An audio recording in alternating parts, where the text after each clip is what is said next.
আসসালামু আলাইকুম। আজকে আমরা অত্যন্ত জনপ্রিয় এবং লোভনীয় একটি কেক তৈরি করে দেখাবো, যার নাম হচ্ছে চকলেট ওভারলোডেড কেক। এই কেকটা দেখতে যত বেশি আকর্ষণীয়, খেতেও তার চেয়েও বেশি মজা। চলুন রেসিপি দেখে নেওয়া যাক।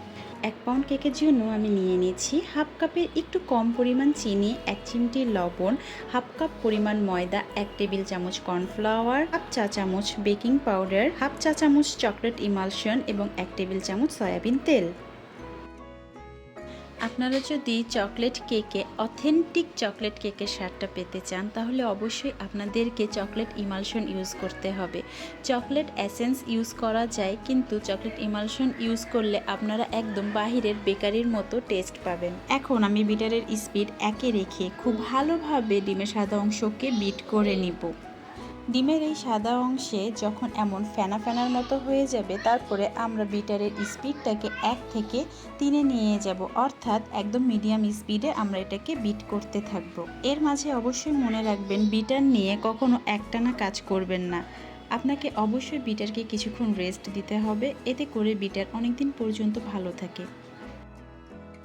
ডিমের এই সাদা অংশে যখন একটা ফোমি ভাব চলে আসবে, তখন আমরা এই পর্যায়ে অ্যাড করে নেব চিনি।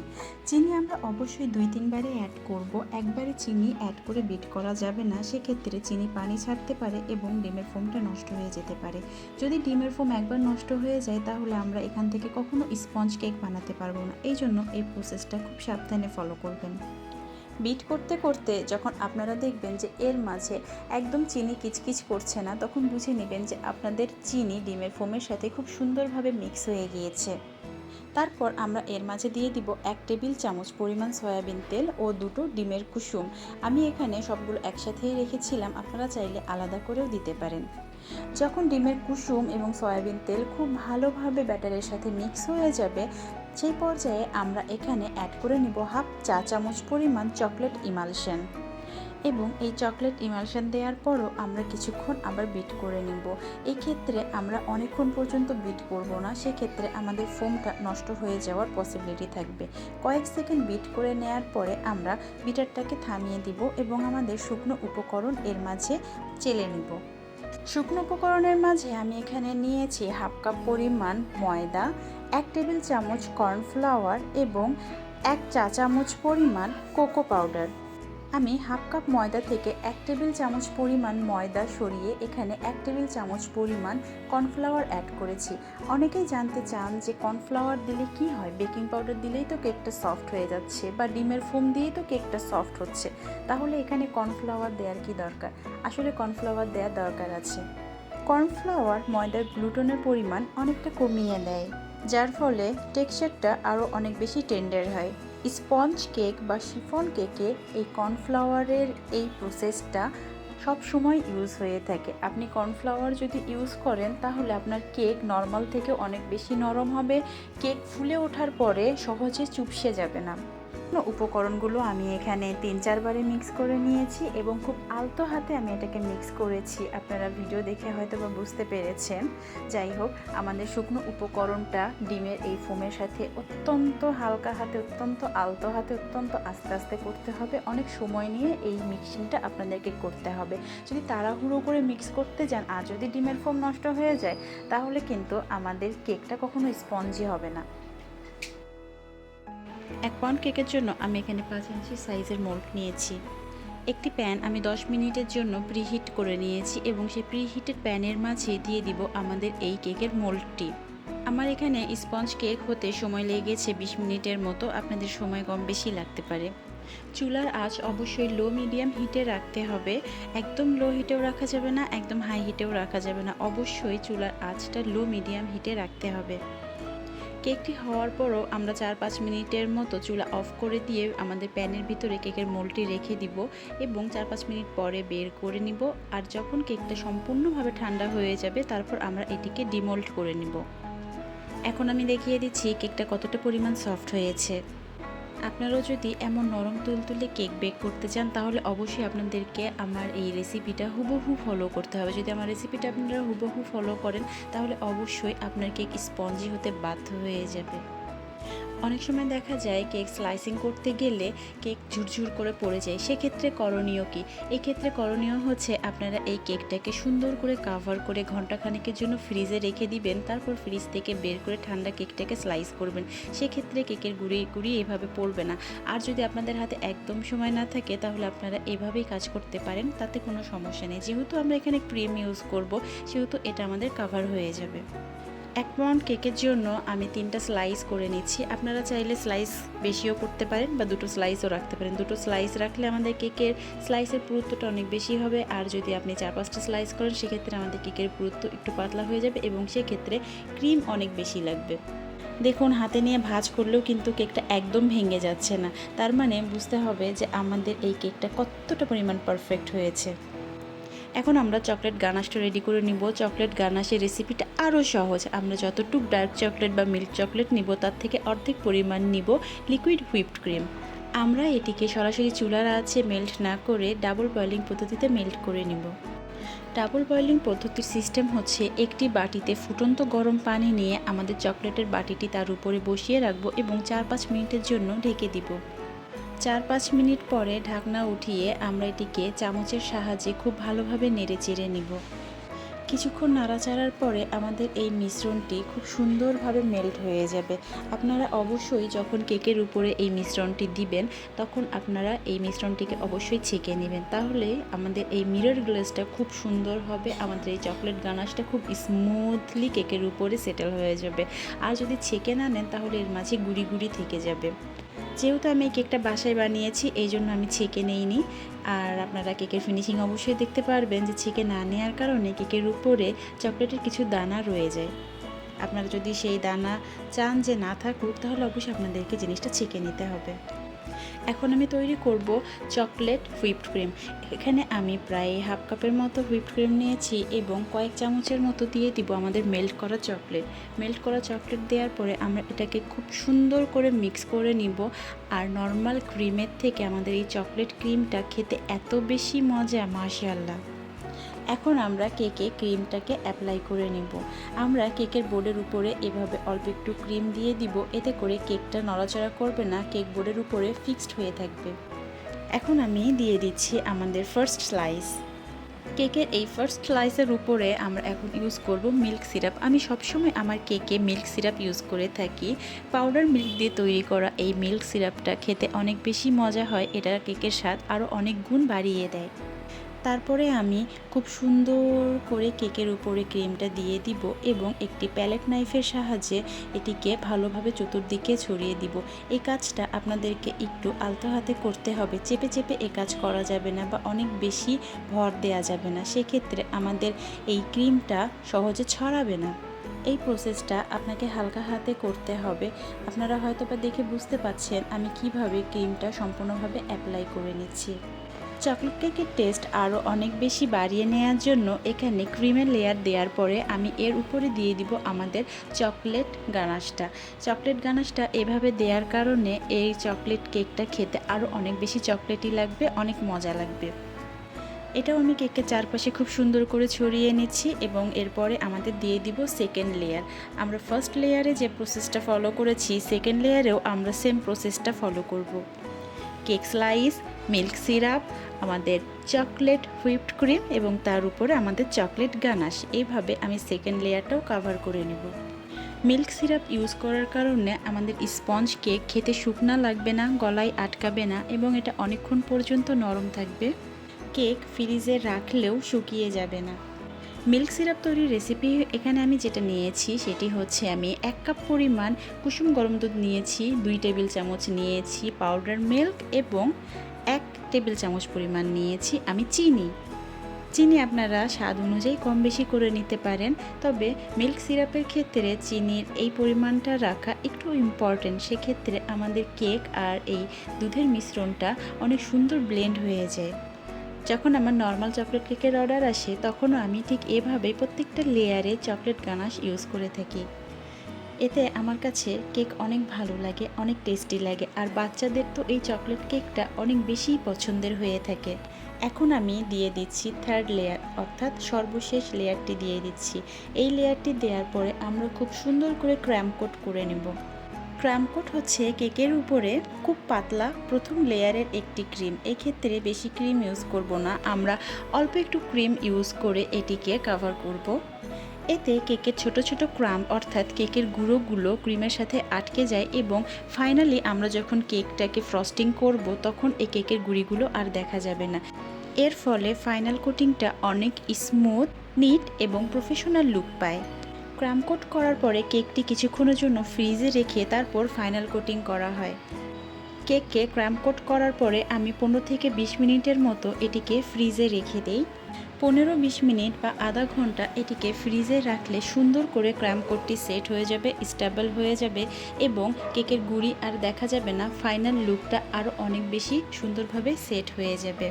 ভিডিও দেখে বুঝতে পারছেন আমি কিভাবে ক্রাম কোটটাকে রেডি করে নিচ্ছি। যেখানে যেখানে আমার কেকের লেয়ারটা বোঝা যাচ্ছে, কেকের লেয়ারটা দেখা যাচ্ছে, সেখানে সেখানে আমি খুব সুন্দর করে ক্রিমটাকে নিয়ে নিচ্ছি। এর ফলে আমার ফাইনাল লুকটা দিতে একটু ইজি হবে এবং ফাইনাল লুকে কোনো ক্র্যাম দেখা যাবে না, কোনো গুঁড়ি গুঁড়ি দেখা যাবে না। আপনারাও চেষ্টা করবেন এভাবে একদম সম্পূর্ণ কেকটাকে ক্র্যাম কোট করে নেওয়ার জন্য, কেকের লেয়ার যেন কোনোভাবে দেখা না যায়। ক্র্যাম কোট সেট হওয়ার পরে আমি এইবার দিচ্ছি আমাদের ফাইনাল কোটিং। এই ফাইনাল কোটিংয়ের জন্য আমরা একটু বেশি পরিমাণ ক্রিম ইউজ করব। আমার এখানে সব মিলিয়ে 1 কাপের কিছুটা কম পরিমাণ ক্রিম লেগেছে। আমি খুব আলতো হাতে ক্রিমটিকে চারপাশে ছড়িয়ে নিচ্ছি। আপনারাও এভাবে আলতো হাতে ক্রিমটিকে চারপাশে ছড়িয়ে নেবেন। প্যালেট নাইফের পেছনের দিকটা সামান্য উঁচু করে খুব আলতো হাতে আমরা ক্রিমটাকে এইভাবে টেনে নিব। এতে ক্রিম সমানভাবে ছড়িয়ে পড়বে এবং কেকের উপর একটি স্মুথ ও ইভেন সারফেস তৈরি হবে। এবার কেকের চারপাশে আমরা হুইপ ক্রিম লাগিয়ে নিব। আমি এখানে প্যালেট নাইফে অল্প অল্প ক্রিম নিয়ে কেকের চারপাশে এইভাবে টেনে টেনে ক্রিমটাকে লাগিয়ে নিব। একবার করে প্যালেট নাইফে আমরা ক্রিম নিব এবং ক্রিমটাকে একটু টেনে নিব। তারপরে আমরা আবার আরেকটু ক্রিম নিব এবং সেই ক্রিমটাকে প্যালেট নাইফের সাহায্যে একটু একটু করে টেনে নিব। এইভাবে আমরা আমাদের পুরো কেকটাকে কভার করে দিব। যেখানে ক্রিম কম মনে হবে সেখানে আমরা আবার একটু করে ক্রিম লাগিয়ে নিব।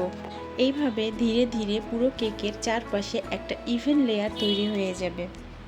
খুব মনোযোগ সহকারে এই পুরো প্রসেসটা দেখে নেবেন এখানে কিভাবে আমি কাজ করছি, তাহলে আপনাদের কেকেও একটা সুন্দর স্মুথ ফিনিশিং চলে আসবে। যদিও আজকের ভিডিওটি অনেক বেশি বড় হয়ে যাচ্ছে, তবুও আপনাদের বোঝার সুবিধার্থে আমি কোনো স্টেপ বাদ দিইনি এবং ভিডিওটিকে একদম আমি স্পিডে দেখাচ্ছি না। আমি সম্পূর্ণ প্রসেসটা আপনাদের সাথে শেয়ার করছি যেন আপনারাও বাসায় খুব সহজেই চকলেট কেক বানিয়ে নিতে পারেন। বেকিংয়ের ক্ষেত্রে কিছু টিপস ফলো করলে, কিছু ট্রিক্স ফলো করলে যে কোনো কেউ খুব ইজিলি কেক বলেন বা বিস্কিট বলেন যে কোনো কিছু বাসায় বানিয়ে নিতে পারবে। এই জন্য চেষ্টা করবেন সবগুলো tips and tricks A to Z follow করার।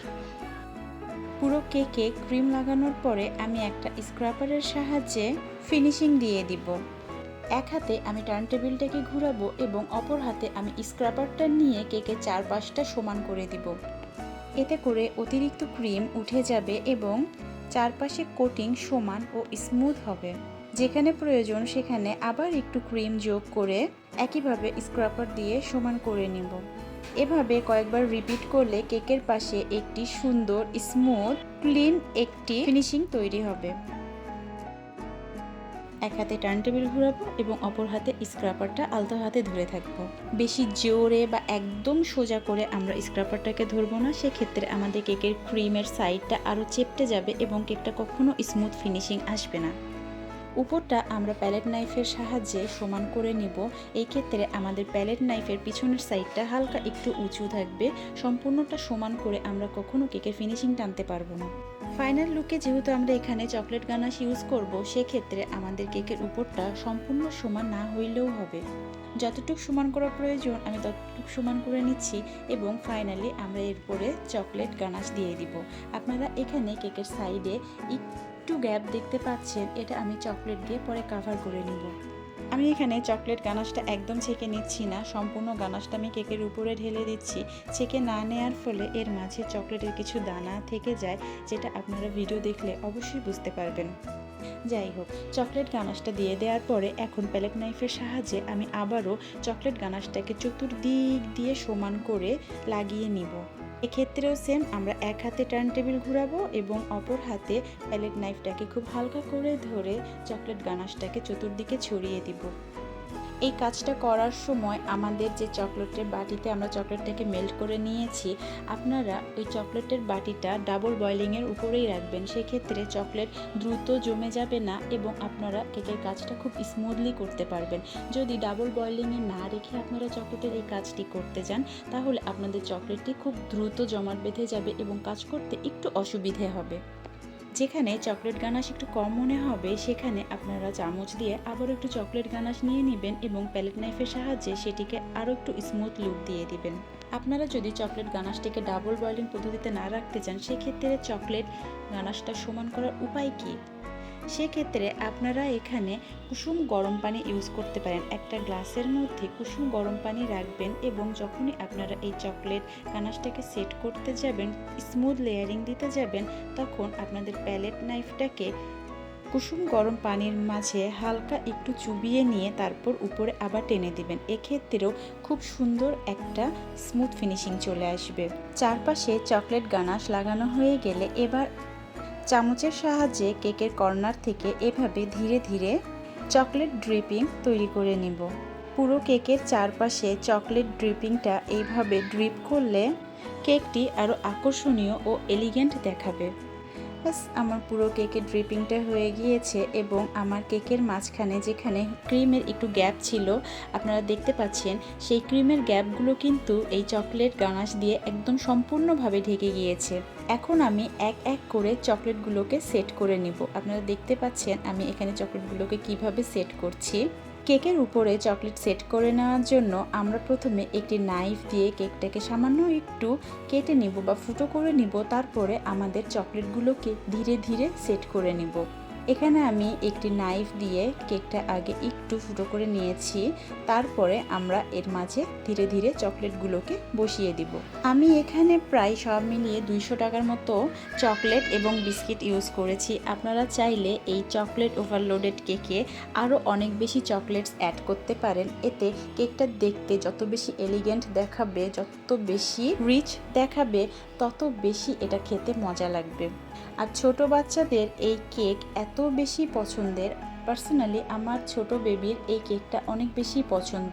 যখন সে আমাকে এই কেকটা তৈরি করতে দেখেছে, তখন থেকে সে আমাকে বারবার জিজ্ঞেস করছিল যে সে এই কেকটা কখন খাবে।